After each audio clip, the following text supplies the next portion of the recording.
Football বিশ্বকাপ শেষ হয়েছে। FIFA world cup 2026 Spain champion হয়েছে দ্বিতীয়বারের মতো। কিন্তু ফুটবল বিশ্বকাপ শেষ হলেও এই ফুটবল নিয়ে কিন্তু আলোচনা শেষ হচ্ছে না। বিশেষ করে ফিফার প্রেসিডেন্ট জিয়ানি ইনফান্তিনোকে নিয়ে তো অনেক বেশি আলোচনা হচ্ছে, কারণ তিনি তার ক্ষমতার অপব্যবহার করেছেন। কিভাবে? যেটা তিনি তার ফুটবলের ফিফাকে একটা বেসরকারি প্রতিষ্ঠানে দিয়ে দিতে চেয়েছিলেন, সেখান থেকে তিনি অবশ্যই ব্যক্তিগতভাবে লাভবান হতো।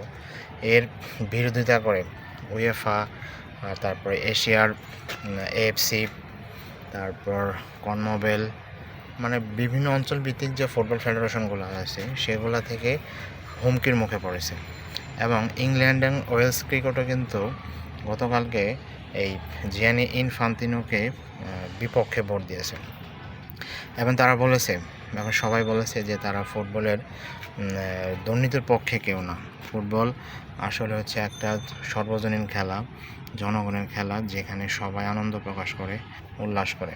সেই ফুটবলকে জিম্মি করে একজন ব্যক্তির স্বার্থ হাসিল করবে, সেটা তারা কোনোভাবে মেনে নেবে না। এবং এই জিয়ানি ইনফান্তিনোর চেয়ার প্রায় এখন যায় অবস্থা। তিনি এই ফুটবল তার চেয়ার ধরে রাখার জন্য এক যুক্তরাষ্ট্রের প্রেসিডেন্ট ডোনাল্ড ট্রাম্পকে ধরেছে। যদিও হোয়াইট হাউসের পক্ষ থেকে কিন্তু এটি অস্বীকার করা হয়েছে, যে তারা বলেছে তারা এই ব্যাপারে কিছু জানে না এবং তারা এই ব্যাপারে কোনো কিছু করবেও না। এখন এ যা ঘটে তা একটু হলেও তো রটে। আমাদের বাংলায় একটা প্রবাদ আছে না, যে যা ঘটে একটু হলেও রটে। অবশ্যই কিছু না কিছু হয়েছে। জিয়ানি ইনফান্তিনো যদি ডোনাল্ড ট্রাম্পের সাহায্য না চাইতো, তাহলে তো এটা হয়তো কোনোভাবেই রটাতো না। এখন দেখা যাক কী হয়। কারণ দেখেন, তিনি ফিফার প্রেসিডেন্ট হিসেবে কিন্তু তিনি অনেক টাকা বেতন পেতেন, যেটা বাংলাদেশের টাকায় প্রায় বছরে কয়েকশো কোটি টাকার উপর, মানে কয়েক কোটি টাকার উপর। কারণ সেই টাকার লোভ সামলাতে না পারে তিনি আরও বেশি খেতে চাইতেছেন। কারণ এটা খেতে যেতে সবাই আসলে সবাইকে জাগ্রত করে দিয়েছেন এবং সবাই তার বিপক্ষে ভোট দিতেছে এবং তাকে বলতেছে তাকে পদত্যাগ করতে।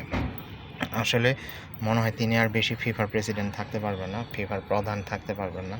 কারণ চারিদিকে যেভাবে রব উঠেছে, যেভাবে আলোচনা উঠেছে, কোনোভাবেই তিনি আর থাকার সম্ভব হবে না। হয়তো 2-1 দিনের মধ্যেই তিনি তার পদ থেকে চলে যেতে পারবেন এবং তার পদে তিনি যে থাকতে পারবেন না, সেটা বোঝাই যাচ্ছে। এখন দেখা যাক কি হয়, ফুটবলের এই প্রধানকে কিভাবে টেনে হিঁচড়ে নামানো হয়, সেটা হয়তো আর কয়েকদিনের মধ্যে আপনারাও জানতে পারবেন, আমরাও জানতে পারব। একজন মানুষ, তার কত টাকার প্রয়োজন? তিনি যে টাকা বেতন পেতেন সেটা দিয়ে তো অনেকটা হতো, আরও অনেক আনুষঙ্গিক সুবিধা পাইতেন, কিন্তু সেটা তিনি মানে নাই। সেটা তিনি না মেনে তিনি তার হাসিল উদ্দেশ্য করার জন্য আরও অনেক বেশি কাজ করে যাইতেছিলেন। যাই হোক, এটা দর করার কিছু নেই। সবার জন্য অনেক অনেক ভালোবাসা।